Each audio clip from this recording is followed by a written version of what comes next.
ఆంధ్రప్రదేశ్ రాష్ట్రంలో 19 నెలల క్రితం నిత్యం వినిపించేటటువంటి బూతులు కొన్ని ఉండేవి. ఎల్ కొడుకులు, అలాగే నీ అమ్మ మొగుడు, ఇట్లాంటి బూతులన్నీ కూడా ఆల్మోస్ట్ ఆల్ 19 నెలల నుండి ఎవరం కూడా వింటలా.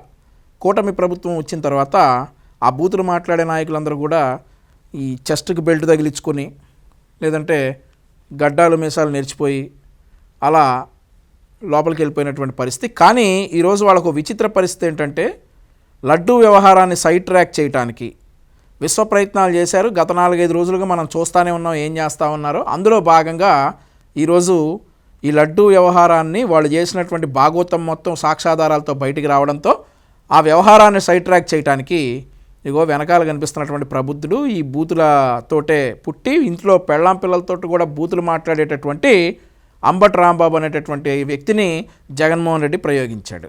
ఈరోజు రాష్ట్ర ముఖ్యమంత్రి గారిని ఉద్దేశించి విపరీత పదాజాలం వాడి మరొక్కసారి ఛీ అనిపించుకోన్నాడు. ఇతని పార్టీ అధికారిక భాష కదా అది, వాళ్ళు ఆ భాషలోనే మాట్లాడి మరొకసారి ప్రజలందరితోటి ఛీ అనిపించుకున్నాడు.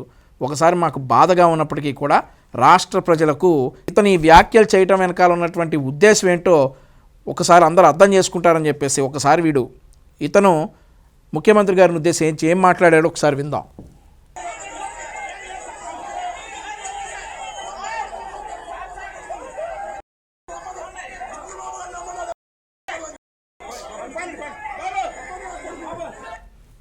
ప్రజలచే ఎన్నుకోబడినటువంటి రాష్ట్ర ముఖ్యమంత్రి వర్యులను ఉద్దేశించి ఎల్ కొడుకు, ఇతని అహంకారం, ఇంట్లో పెళ్ళాంతోటి, తల్లితోటి, చెల్లితోటి, కూతుర్లు ఉన్నారు ఇతనికి 3-2, వాళ్ళతోటి ఇతను ఇదే భాష మాట్లాడతాడేమో.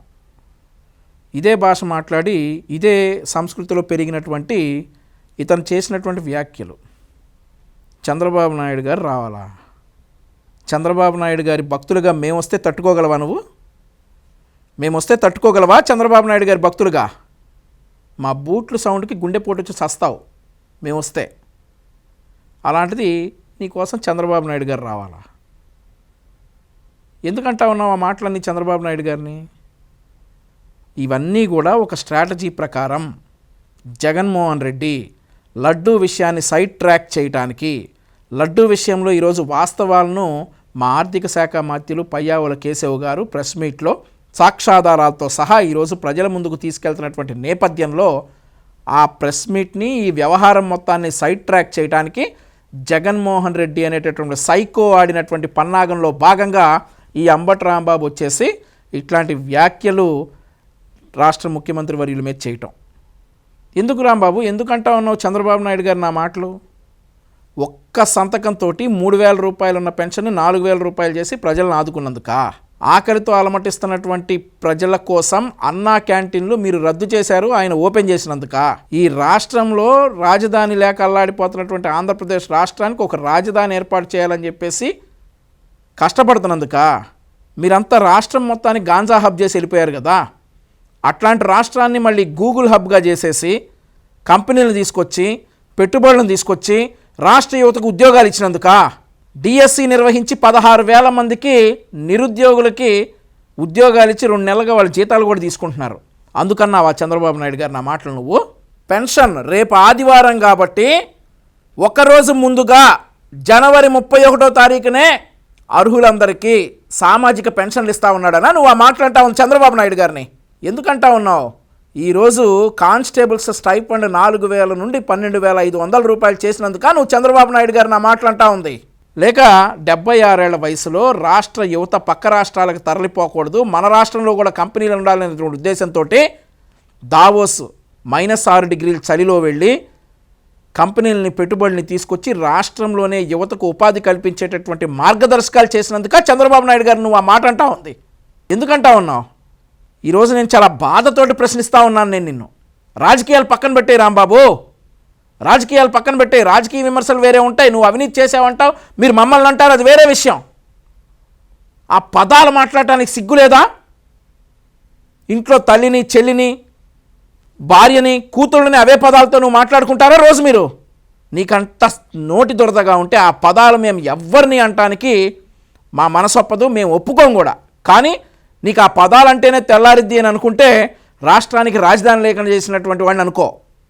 వాళ్ళ బాబాయిని వాళ్ళే వేసేసి మా చేతిలో కట్టిపెట్టినోండి అనుకో, రాష్ట్రాన్ని గాంజా హబ్గా చేసేసి యువతను నిర్వీర్యం చేసినోండి అనుకో, అన్నా క్యాంటీన్లు రద్దు చేసి ఈరోజు ఎవరికి తిండి లేకుండా చేశాడు కదా 5 సంవత్సరాలు, అతను అనుకో నీకేమైనా అందలుచుకుంటే.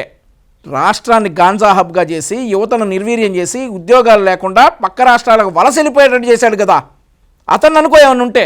చంద్రబాబు నాయుడు గారిని ఎందుకంటావు? ఒక్క కంపెనీ కూడా లేకుండా చివరికి సాఫ్ట్వేర్ కంపెనీల నుండి అండర్వేర్ కంపెనీల వరకు రాష్ట్రం నుండి తరివేశాడు కదా, అతను అనుకో ఏమన్నా ఉంటే. చంద్రబాబు నాయుడు గారిని అంటావా నువ్వు?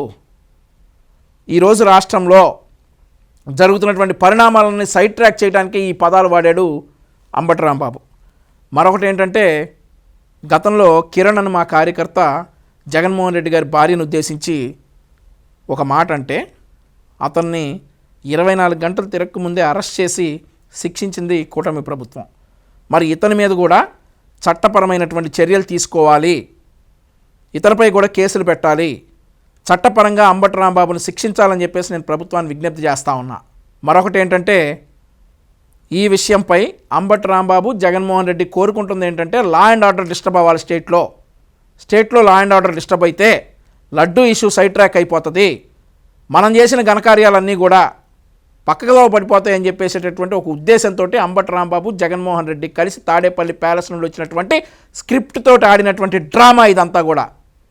మీరు ఇంకో విషయం గమనించాల్సింది ఏంటంటే, ఈ అంబటి రాంబాబుది ఫార్చ్యూనర్, కానీ ఇతని వాళ్ళు వచ్చింది ఇనోవాలో. అంటే ముందుగానే ఈ వ్యాఖ్యలు చేద్దాం మనం, ఆ వ్యాఖ్యలు చేసినాక మన కారు కాదు కదా, ఎవడో ఒకటి కారు పగిలిపోయింది అని చెప్పేసి ఇతని కారు వేసుకురాకుండా వేరే కారులో ఎంత ప్లాన్డ్గా వచ్చాడో చూడండి. అంబటి రాంబాబు అనేటటువంటి వ్యక్తి ఇట్లాంటి పదాలు చేసినందుకు జీవితాంతం నువ్వు రిగ్రెట్ అయ్యేలాగా చేస్తాం, జీవితాంతం నువ్వు రిగ్రెట్ అయ్యేలాగా డెఫినెట్లీ చేస్తాం.